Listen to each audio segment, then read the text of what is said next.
벌써 6월 첫째 주일입니다. 우리에게 6월은 좀 많은 변화를 가져옵니다. 6월 되면서 본격적으로 더워지기 시작하죠. 그리고 일터는요, 어느 때보다 바쁜 시기이기도 합니다. 우리 아이들은 학기 말고사 준비하고 학기 마무리하는 시험 준비합니다. 또 청년들 가운데 대학생들은요, 방학이라서 한국에 들어가 있어서 청년들의 빈자리가 크게 느껴지기도 합니다. 동시에 방학이라서 인턴을 준비하는 시기이기도 하고요. 또 교회는 진행되는 사역에 더욱더 박차를 가해서 힘을 주는 시기이기도 합니다. 날씨는 더워지고 비도 많이 오고 신경 쓸 것도 많고 집중해야 될 일도 많아지는 시기가 6월입니다.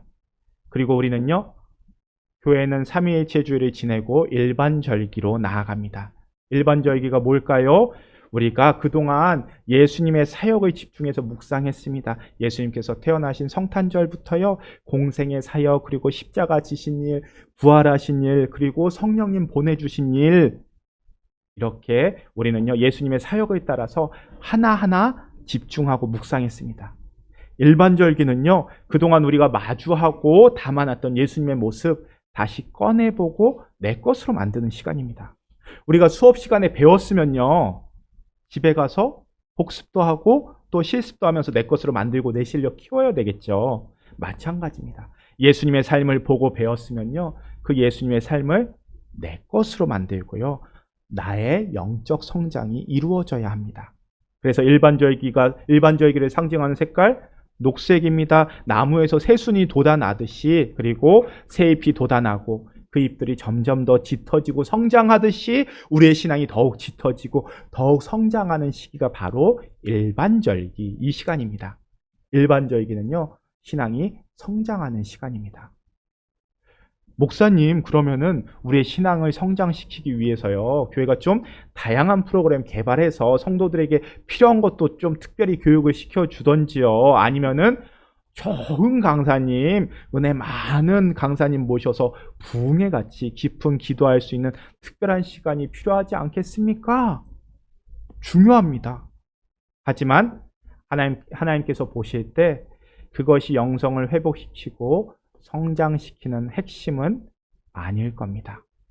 성경을 보면요, 하나님께서 일하시는 방식이 단순합니다. 하나님은요, 하나님의 구원 사역을 보면요, 정말 단순합니다. 하나님께서는 결단하십니다. 이스라엘 백성이요, 자꾸 어긋나고 하나님 잃어버리고 신앙을 잃어버리는 모습을 보면서 큰 결단을 내리시면서 하나님께서 사용하신 방법 무엇입니까?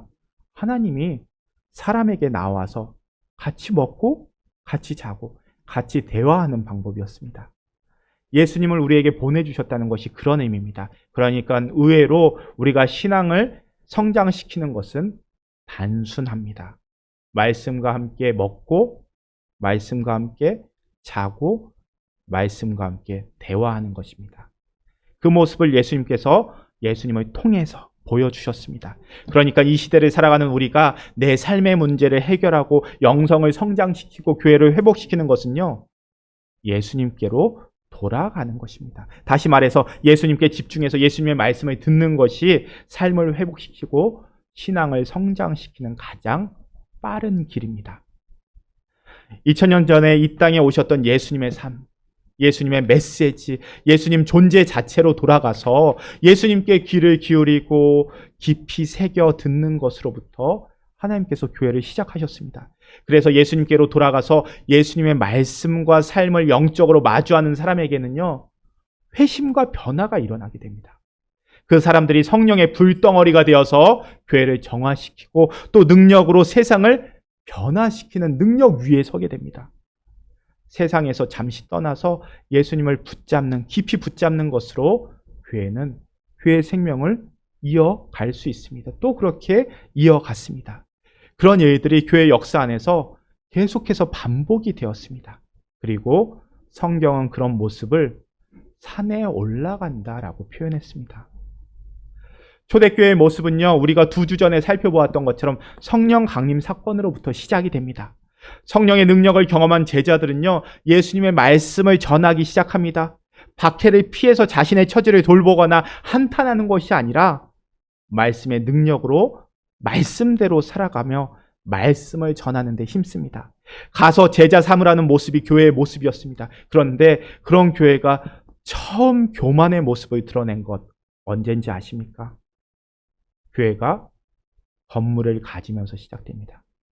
교회를 박해했던 로마가 교회를 인정해 줍니다. 심지어는 국가의 종교로 만들어 줍니다. 로마 황제가요 직접 교회에 건물을 지어주고 그렇게 교회가 세상의 권세를 갖게 됩니다. 이제 교회는요 그토록 바라던 대로 안전하게 예배 드릴 수 있게 되었습니다. 하지만 교회는요 처음 마음을 조금씩 잃어갑니다. 하나님을 점점 잃어갑니다. 그들의 마음에 교만이 틈탑니다. 교만이 뭡니까? 교만은요 하나님이 계셔야 할 자리에 내가 세워지는 겁니다. 하나님은 그런 모습 속에서 교회가 교회의 생명을 이어갈 수 있었던 것, 하나님의 그러한 은혜는요 교회가 교만해졌을 때 일어났던 사막의 교부 운동이었습니다.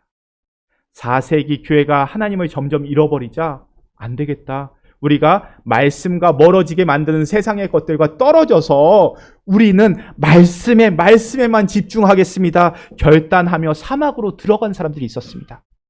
그들은 세상과 잠시 떨어져서 말씀에 집중함으로써 영성을 회복하고 교회로 나와서 교회가 하나님께로 돌아갈 수 있도록 이끌었습니다. 그렇게 교회는 생명력을 회복하고 생명력을 이어갑니다. 교회 역사를 보면요, 이스라엘만 그랬던 게 아닙니다. 교회 역사가 교회 모습이 이런 모습들을 계속해서 반복합니다. 13세기의 성 프란치스코의 교회 개혁 운동도 그랬고요. 또 우리에게 익숙한 16세기 루터와 칼뱅의 종교 개혁 운동도 그랬고요.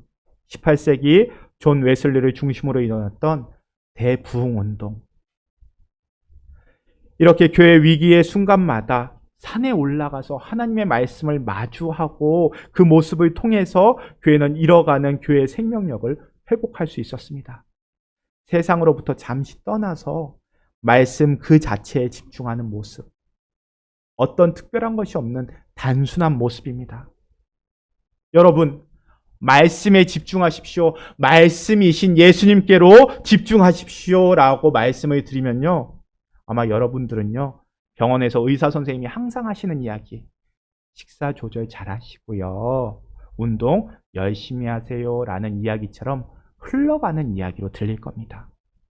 하지만요, 깊은 신앙생활을 하다 보면은 낡아 보이고 어쩌면은 고루해 보이기까지 하는 이러한 신앙 방식들이 오늘의 내 삶을 변화시키고 제일교회를 살리고 홍콩과 한국교회의 위기를 극복하는 데 있어서 유일하고 가장 강력한 해답이라는 것을 경험하게 됩니다. 생각해보면요, 우리는 무언가 새로운 제도, 새로운 사람이 나타나서 문제를 해결해 줄 것을 기대합니다. 새로운 목사님, 새로운 장로님, 또 새로운 누군가가 나타나서 교회를 바꿔주기를 기대합니다. 그런데 교회 문제들을 들여다보면요, 우리가 기대했던 것들이 항상 새로운 문제들로 부각이 됩니다. 교회가 부흥하기 위해서 마련했던 제도나 행정, 그리고 전통이라는 이름으로 반복적으로 행해왔던 관행이 우리도 모르는 사이에 교회의 주인이 되어버리고, 그로 인해서 교회의 주인이신 예수님을 잃어버린 모습이 언제나 교회의 문제였습니다. 그렇다면요, 문제의 해답도 단순합니다. 교회가 잃어버린 예수님, 교회의 주인 되신 예수님께로 돌아가서 예수님께 직접 듣고 그 말씀 깊이 새기고 말씀대로 행하며 변화되는 길밖에 없다는 것입니다. 그래서 우리는요, 일반절기에 들어가는 이 시간에 우리의 신앙을 성장시키기 위해서 믿음의 출발점으로 팔복을 묵상하려고 합니다. 예수님의 가르침이 함축되어 있는 보물과도 같은 이 산상수훈, 그 가운데서도 이 산상수훈의 핵심이라고 할 수 있는 팔복, 우리는 마주할 겁니다. 산상수훈은요, 하나님 나라 백성들의 법이라고 이야기합니다. 구약과 신약의 모든 율법을 하나로 모아서 그 정수들을 요약해 놓은 것이 바로 산상수훈입니다. 팔복은 그 산상수훈의 핵심이라고 할 수 있습니다. 그 말은요, 예수님의 말씀 전체를 통해서 이 팔복을 이해할 수 있고, 동시에 이 팔복을 이해하지 못한다면요, 예수님께서 주신 말씀 제대로 알 수 없다는 뜻입니다. 그렇기 때문에 팔복을 얼마나 이해하고 있느냐가 내 신앙의 척도가 될 수 있습니다. 반대로 나의 신앙의 깊이에 따라서 팔복이 더 깊이 보이게 될 것이라는 의미입니다. 내가 지금 팔복의 모든 것을 볼 수 있다고, 이해할 수 있다고 생각하지 마십시오. 신앙의 여정에 따라서 팔복을 반복해서 묵상하시기 바랍니다. 그럴 때 이 팔복으로부터 하나님께서 주시는 그 깊은 영성을 경험할 수 있게 될 것입니다. 자, 팔복을 제대로 묵상하여서 깨우쳐서 자기 것으로 가져가는 사람은요, 자신의 영적 공고함을 극복하는 능력을 경험하게 됩니다. 뿐만 아니라 세상이 줄 수 없는 풍요와 기쁨, 신비로움으로 가득 찬 은혜의 세계를 경험할 수 있습니다. 그것은 산상수훈에는 하나님의 영이 담겨 있기 때문입니다. 목사님, 어떻게 문장에 영이 담겨 있을 수 있나요? 우리 표로도 고백하지 않습니까? 말씀이 육신이 되셨습니다. 그분이 예수님이십니다. 그러니 예수님이 주신 말씀의 정수인 산상수훈에도요, 하나님의 영이 담겨 있는 것은 당연한 일입니다. 그러니 산상수훈 그 가운데서 팔복을 묵상할 때 하나님의 구원사역 안에서 말씀을 풀어내며 읽어야 합니다. 팔복을 단순히 설교의 하나로 이해하는 것이 아니라 예수님의 삶 속에서 해석되어야 하고, 반대로 예수님의 삶도 팔복을 통해서 우리가 그 의미를 읽어낼 수 있다는 뜻입니다. 우리는요, 오늘부터 9주간 마태복음 5장 1절부터 12절까지의 팔복을 묵상할 겁니다.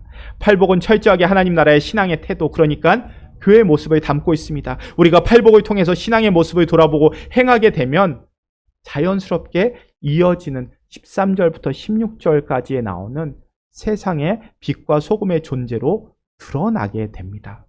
그리고 빛과 소금의 존재가 된다면 이 사람은 세상 속에서 어떤 삶을 살아가게 되느냐, 그의 행함과 마음가짐이 17절부터 산상수훈 마지막까지 이어지게 되는 그 모습, 그러니까 팔복에 나오는 성품을 가진 사람은 자연스럽게 세상의 빛과 소금의 존재로 자리매김하게 된다는 뜻입니다. 어쩌면 팔복은 우리가 생각하고 있는 것과 반대되는 모습을 이야기하는지도 모르겠습니다. 현대의 많은 그리스도인들은요, 세상에서 빛과 소금의 역할을 감당하겠다고 다짐하며 다양한 교회의 실천들을 세상 속에서 행하려고 합니다. 먼저 행하려고 합니다. 봉사해야 되고요, 섬기기도 해야 되고, 구제도 해야 됩니다. 맞습니다. 그런데 교회가 순서를 잃어버려서는 안 됩니다. 우리가 이주원 목사님 영성훈련 가운데 반복적으로 듣는 진리가 있습니다. 행함은 믿음이 자연스럽게 드러나는 것입니다.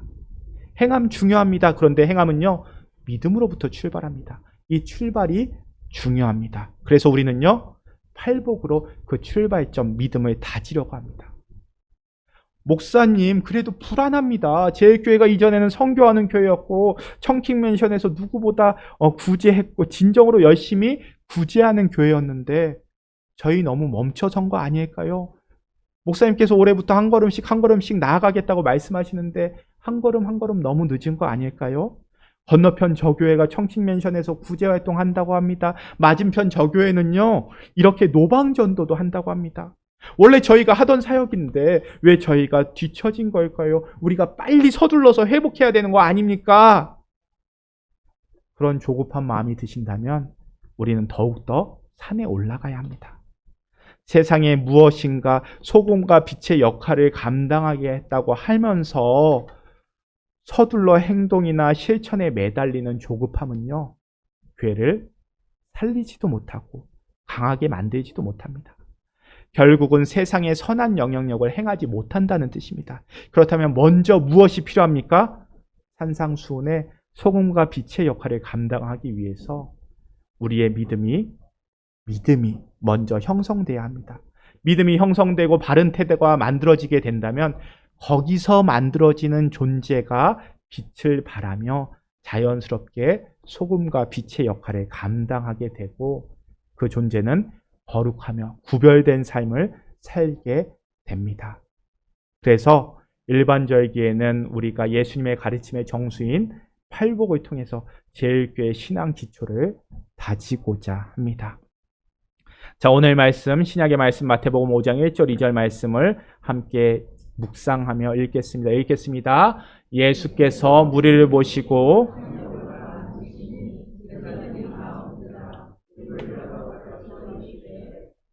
아멘. 자, 오늘 말씀은요, 팔복으로 나아가는 첫 문장입니다. 목사님, 팔복이라는데 복에 대한 언급도 없고요, 내용도 없고요, 서두처럼 그냥 읽고 넘어가게 됩니다. 그런데요, 1절과 2절이 매우 중요합니다. 특히 1절을 놓고요, 기독교 역사상 많은 논쟁이 있었습니다. 무슨 논쟁이냐? 이 팔복으로 시작하는 산상수훈이 예수님께서 누구에게 주신 말씀이냐 하는 논쟁이었습니다. 왜냐하면요, 팔복으로 시작되는 산상수훈이 너무 이상적으로 보입니다. 산상수훈을 따라가다 보면요, 이런 말씀도 마주하게 됩니다. 우리 조금 넘어서 39절부터 42절도 함께 읽어볼게요. 나는 너희에게 이르노니 악한 자를 대적하지 말라. 누구든지 내 오른뺨을 치거든 왼뺨을 둘러대며 또 너를 고발하여 속옷을 가지고자 하는 자에게는 겉옷까지도 가지게 하며 또 누구든지 너로 억지로 오리를 가게 하거든 그 사람들과 심리를 동행하고 내게 구하는 자에게 주며 내게 꾸고자 하는 자에게는 거절하지 말라. 아멘. 자, 이렇게 살아갈 수 있을까요? 목사님, 그게 말이 됩니까? 그래도 신앙인으로서 오른뺨 맞으면은 때리진 않겠습니다. 거기에서 도망가겠습니다. 그런데 같이 때리진 않지만 왼쪽 뺨까지는 못 떼주겠습니다. 속옷 달라고 하는 사람들 어떻게 겉옷까지 줍니까? 목사님은 그렇게 사십니까? 그래요. 목사님은 그렇다고 칩시다. 그런데 우리 같은 성도들이, 일반 성도들에게는 불가능한 일입니다. 그런 생각이 듭니다. 그렇죠? 그런데 1절 말씀 다시 돌아와서 1절을 보겠습니다. 자, 우리를 보시고 산에 올라가 앉으시니 제자들이 나온지라. 그쵸? 목사님 보십시오. 이 말씀 보시면 산상수훈 제자들에게 하신 말씀이지 않습니까? 그래, 그러니까 12성도 정도는 돼야지 이 정도 말씀이 가능하지 않겠습니까? 중세교회가 그렇게 생각했습니다. 그게 중세까지의 지배적인 해석이었습니다. 목사님이나 수도자 같은 영적 엘리트들을 대상으로 주신 말씀이다. 이게 중세까지의 해석입니다. 이 팔복 말씀은요, 우리처럼 세상에서 세상 가운데 땀 흘려 일하고 세상 사람들과 어울려 함께 살아가는 우리들을 위한 말씀이 아니라 목사님처럼 교회 안에서 살아가고 저기 계시는 이주원 목사님처럼 영성훈련하는 영성 엘리트들을 위한 예수님께서 따로 구별해 주신 말씀이다라고 생각했습니다. 그런데 근대를 넘어서 현대 교회는요, 이 말씀을 다르게 해석합니다. 1절에 다시 보면요, 예수님께서 누구를 보십니까? 무리를 보시고 산에 올라가 앉으시니 제자들이 나온지라. 또 입을 열어 가르쳐 주십니다. 지금 예수님의 말씀을 듣는 사람들이 누굽니까? 무리와 제자들이 섞여 있는 가운데 산상수훈을 말씀하시는 겁니다. 중세교회가 이야기했듯이 이 구별된 사람들만이 듣도록 말씀하셨고 우리 일반 성도들과는 상관없는 말씀이지만 이런 단계도 있단다. 그러니 더욱더 신앙의 성장을 위해서 겸손해야 한단다라고 이 산상수훈의 말씀을 주신 거라면요, 이 12제자들에게만 주신 말씀이라면 이렇게 무리들 모여있는 가운데서 예수님께서 말씀하실 필요가 없을 겁니다. 복음서를 보면 예수님께서 12제자들 따로 가르치실 때는요, 늘 한적한 곳으로 제자들 따로 데려가서 말씀하십니다. 그런데 무리를 모시고 제자들 가운데 나왔다는 말씀은요, 예수님께서 의도적으로 무리와 제자들이 섞여 있는 가운데 주신 말씀이라는 겁니다. 그러니까 비록 지금은 무리이지만 하나님의 백성으로 변화될 수 있는 가능성과 잠재력을 가지고 있는 사람들에게 주신 말씀입니다. 인생의 고민이 무엇을 먹을까, 무엇을 입을까만을 고민하는 세월을 살아가는 사람이 아니라 그 고민을 하며 사는 것이 인생의 재미가 없고 인생이 허무하게 느껴지고 과연 내가 바르게 살고 있는 것인가 고민하면서 이제 나도 선한 길을 가고 싶은데 무언가 거룩하고 온전한 것들로 내 삶을 채우고 싶은데 어떻게 해야 될까? 이렇게 거룩한 것에 대한 갈망, 하나님에 대한 목마름이 있는 무리들에게, 사람들에게 주신 말씀이라는 겁니다. 그러한 거룩한 자각과 갈망을 할 무리들, 그러니까 교회가 되기를 갈망하는 사람들에게 이 산상수훈을, 팔복을 주신 겁니다. 이 말씀을 듣는 이들은요, 1절을 보면은 예수님께서 어디로 올라가십니까? 산으로 올라가시죠. 산으로 함께 올라갑니다. 산으로 함께 올라가는 의지를 가진 사람들에게 주시는 말씀이라는 겁니다. 일주일에 하루 쉬는 주일에 아침 일찍 출근하는 것처럼, 아니 출근하는 것보다 더 말끔하게 모습을 정돈하고 외적인 차림뿐만 아니라 마음가짐까지도 정돈하고 이 자리에 이 아침부터 나온 우리와 같은 예배하는 자들, 교회에게 주신 말씀이라는 겁니다. 산에 함께 올라간 사람들은요, 예수님을 따라서 살고자 하는 갈망을 가진 사람들입니다.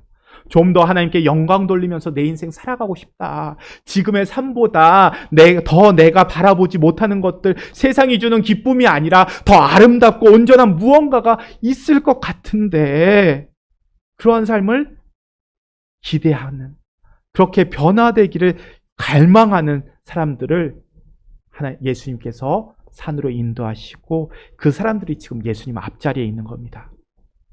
그렇게 영적인 것을 구하고 사람들을 이끌어주시는 예수님 말씀, 바로 산상수훈입니다. 예수님께서 팔복을 통해서 그런 갈구를 채워주시는 겁니다. 비록 자기 자신은 부족하고 연약하지만, 죄로 인해서 자주 넘어지지만, 하나님의 자녀로서 내가 한번 제대로 살아보고 싶다라는 그 마음을 예수님께서 이끌어주시고 채워주신 말씀이 바로 이 팔복입니다.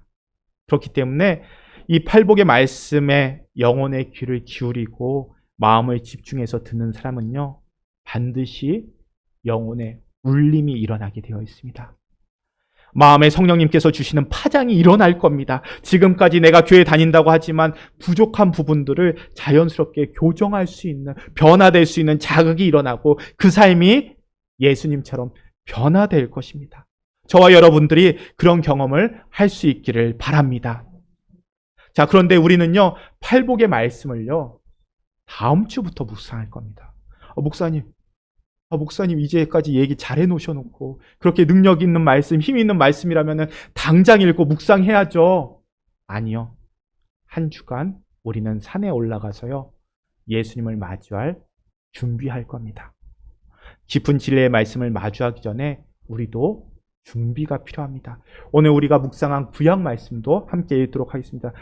출애굽기 말씀입니다. 5절, 6절 함께 읽겠습니다. 예수께서 모세에게 이르시기를 이스라엘 자손에게 이르라 너희는 목이 곧은 백성인즉 내가 한순간이라도 너희 가운데에 이르면 너희를 진멸하리니 너희는 장신구를 떼어내라 그리하면 내가 너희에게 어떻게 할 것인지 정하겠노라 하셨음이라. 이스라엘 자손이 호렙산에서부터 그들의 장신구를 떼어내니라. 자, 이 출애굽기 33장 말씀은요, 출애굽한 이스라엘이 모세가 십계명을 받으러 산에 올라간 사이에 뭘 만듭니까?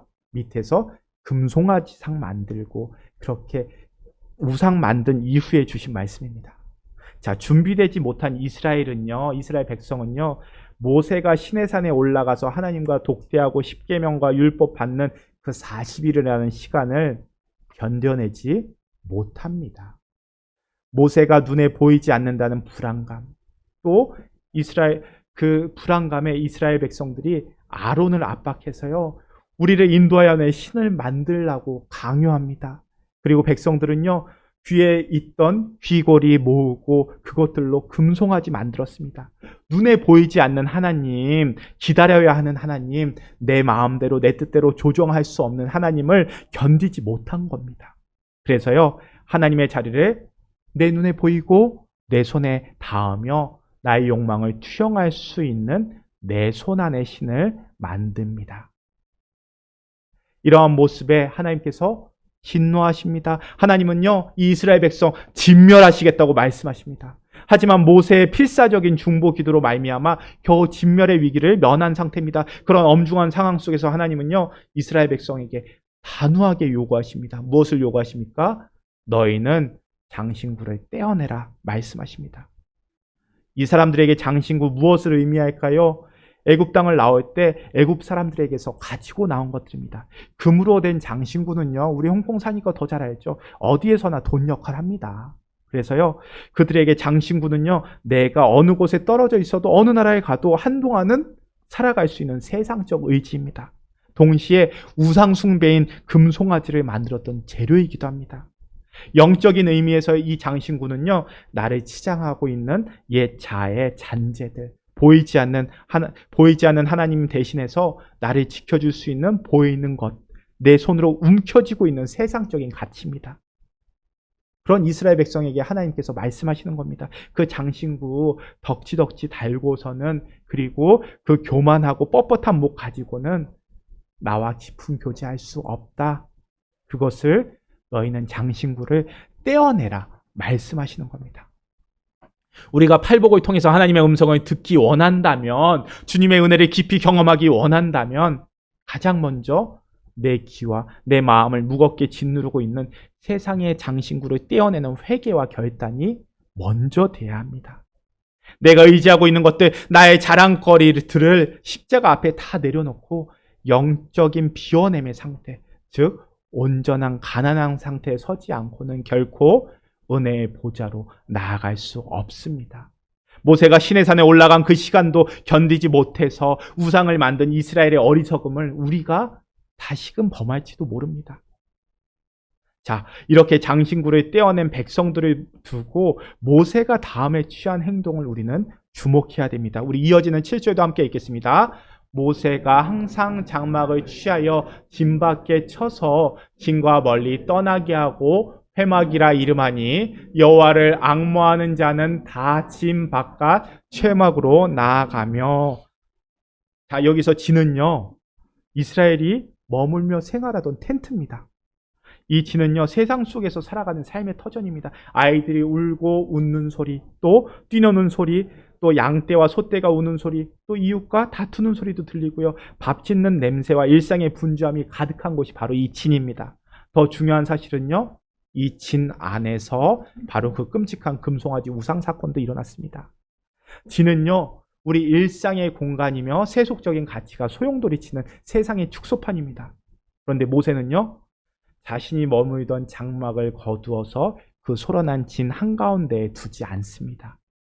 모세는요, 장막을 들고 진 밖으로 나아갑니다.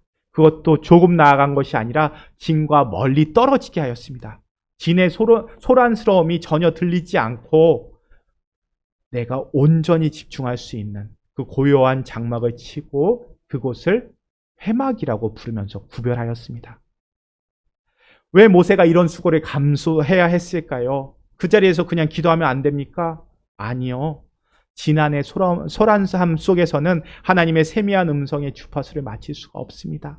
일상의 분주함과 세속의 소음이 가득한 곳에서는 영원히 깊은 호흡을 할 수 없다는 것입니다. 모세는 의도적으로 백성들의 소란스러움과 단절된 공간, 오직 하나님과 단독자로 대면할 수 있는 거룩한 공간을 구별한 것입니다. 그리고 7절은요, 한 가지를 더 말해줍니다. 마지막 부분이죠. 여호와를 앙모하는 자는 다 진 바깥 회막으로 나아갔다라고 말합니다. 모세뿐만이 아니었다는 겁니다. 하나님을 앙모하는 자, 내 삶 가운데 하나님의 자녀다운 삶, 변화된 은혜의 삶을 갈망하는 자들이 진을 떠나서 산으로 함께 올라갔다는 뜻입니다. 그런 결단이 필요하다는 겁니다. 세상의 소리를 잠시 떠나서 나를 둘러싼 분주함에서 멀리 떨어져서 말씀 앞에 걸어가는 그 영적 발걸음이 필요하다는 겁니다. 산으로 나아가는 발걸음이 필요하다는 뜻입니다. 우리 이번 주간 팔복을 마주할 준비 시간으로 삼고자 합니다. 하나님의 말씀 붙잡고 묵상할 수 있는 나만의 회막, 산을 마련하고요. 그 자리에서 나를 비워내고 준비하는 한 주간을 삼으려고 합니다. 그 자리를 확보하지 않고서는요, 우리는 결코 일상의 소음에서 빠져나올 수 없고 영혼의 깊은 우물에서 솟아나는 생수를 맛볼 수가 없습니다. 이번 한 주간 세상의 모든 소음 차단하고 주님 앞에 홀로 앉을 수 있는 나만의 산을 정하시기 바랍니다. 그리고 그곳에 머무르시는 훈련을 할 수 있기 바랍니다. 시간, 장소, 어느 곳이든 상관없습니다. 하루에 단 10분, 아니, 단 5분이라도 좋습니다. 나만의 산을 마련하시기를 바랍니다. 그리고 그곳에서 팔복을 통해서 예수님을 마주할 수 있기를 바랍니다. 그러할 때 하나님께서는 분명 우리 영혼 가운데 울림을 주실 것입니다. 어쩌면요, 우리가 앞으로 경험할 팔복을 묵상하고 9주간의 산행을 다 마쳤음에도 불구하고 어쩌면 내 삶을 둘러싸고 있는 환경이 하나도 변하지 않을지도 모릅니다. 여전히 통장의 잔고가 변하지 않고 나를 괴롭히는 육신의 질병도 그대로일 수 있습니다. 꼬일 대로 꼬인 인간관계의 문제가 당장 해결되지 않을지도 모릅니다. 하지만 하나님은요, 우리에게 분명히 약속하십니다. 팔복이라는 산행을 마쳤을 때 우리의 환경이 그대로일지라도 우리의 내면은, 우리의 영혼은 평화를 경험하게 될 것입니다. 세상을 두려워하지 않고 오히려 세상을 이기는 천국의 기쁨, 어떤 상황 속에서도 흔들리지 않는 주님의 평강이 우리 영혼 가운데 채워지고 흘러넘치게 될 줄로 믿습니다. 이 시간 거룩한 영적인 기대와 결단으로 무장하여서 예수님의 제자의 길로 나아가는 제일교회가 되기를 축복합니다. 영적인 거룩한 기대와 결단으로 무장하여서 참된 제자의 길로 나아가는 저와 여러분들 제일교회가 될 수 있기를 축원합니다. 우리 함께 기도하겠습니다. 살아계신 하나님, 평지에서 기적만을 구하며 살아가던 우리의 얄팍한 신앙을 긍휼히 여겨 주옵소서. 우리를 얽매는 세상의 장신구 과감히 떼어내고 짐 바깥으로 나아가 묵상으로 산에 오르기를 결단합니다. 주님이 우리에게 부어주신 팔복의 말씀으로 우리의 영혼을 새롭게 하는 생명의 양식이 되게 하여 주옵소서. 한 주간의 삶 속에서도 늘 말씀 되새기는 참된 묵상자로 살게 하여 주옵소서.